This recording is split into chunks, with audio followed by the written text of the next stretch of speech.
লাউ পাতা ফেলবেন না যেন, এই সাধারণ পাতাতেই লুকিয়ে আছে এক দুর্দান্ত রেসিপি। লাউ পাতা মুচমুচে পকোড়া গ্রামেগঞ্জে খুব পরিচিত, কিন্তু এখন শহরের রান্নাঘরেও মাতিয়ে দিচ্ছে এই অনন্য স্বাদের ঝালপোড়া পকোড়া। চলুন দেখিনি কিভাবে বানাবো এই সাদামাটা পাতার অসাধারণ পদ। নমস্কার, বারোমিশালি রান্নাবান্না চ্যানেলে আপনাদের সবাইকে স্বাগত। প্রথমে আমি এখানে মটর ডাল আর আতপ চাল ভিজিয়ে রেখেছিলাম। আমি এখানে 1 ঘন্টার মতো ভিজিয়ে রেখে দিয়েছিলাম। তারপরে আমি এখানে সেগুলোকে ডাস্ট করে নিচ্ছি। দেখুন, ঠিক এইরকম হবে। আমার খুব সুন্দর ডাস্ট হয়ে গেছে। এইবার আমি এর মধ্যে যেই জিনিসটা দেব সেটা হলো এই লাউয়ের পাতা। লাউ কিন্তু আমরা অনেকভাবে খেয়েছি, লাউয়ের ঘন্ট থেকে শুরু করে অনেক রেসিপি আছে লাউয়ের। সেই রেসিপিগুলো আমাদের বাড়িতে, অনেকের বাড়িতেই, এখন তো সিজন চেঞ্জ হচ্ছে, গরম আসছে, লাউয়ের অনেক রেসিপি সবার বাড়িতেই হয়।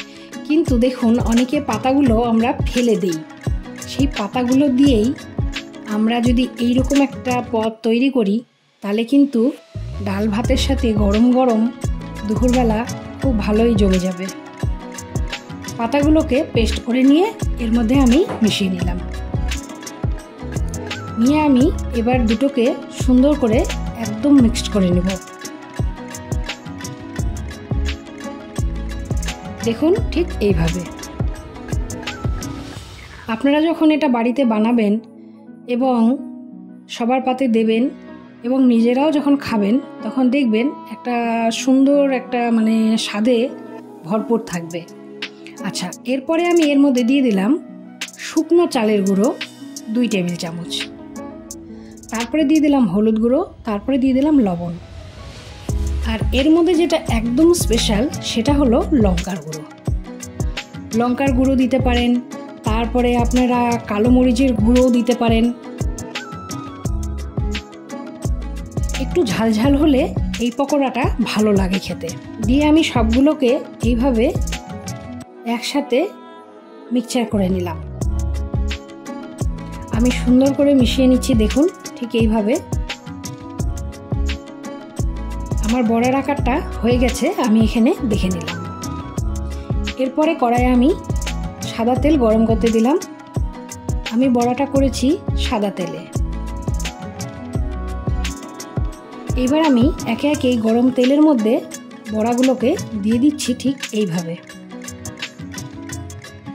এইভাবে যখন আপনারা করে নেবেন, কিন্তু এটা একদম গরম গরম খেলে সত্যি অসাধারণ। আপনারা এইভাবে একবার করে দেখবেন, ভালো লাগবে। আমি এইভাবে বড়াগুলোকে দিয়ে দিচ্ছি। দিয়ে আমি সুন্দর করে ভেজে নেব। আর বেশ মুচমুচেও হয় খেতে, গরম গরম বড়া মুচমুচেও হয়। শেপগুলো ঠিক এরকম পরিমাণে দেবেন।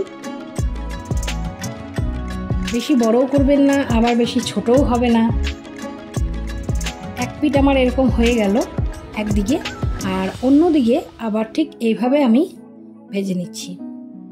ভেজে নেওয়ার পর কালারটা একটু অন্যরকম আসে, কিন্তু স্বাদটার জন্য তো এইরকমভাবে করলে ভালোই হয় না, স্বাদটার জন্য অসাধারণ লাগে। একটু অল্প আঁচে বা একটু আঁচ কম দিয়ে করবেন, তাতে ভালো হবে।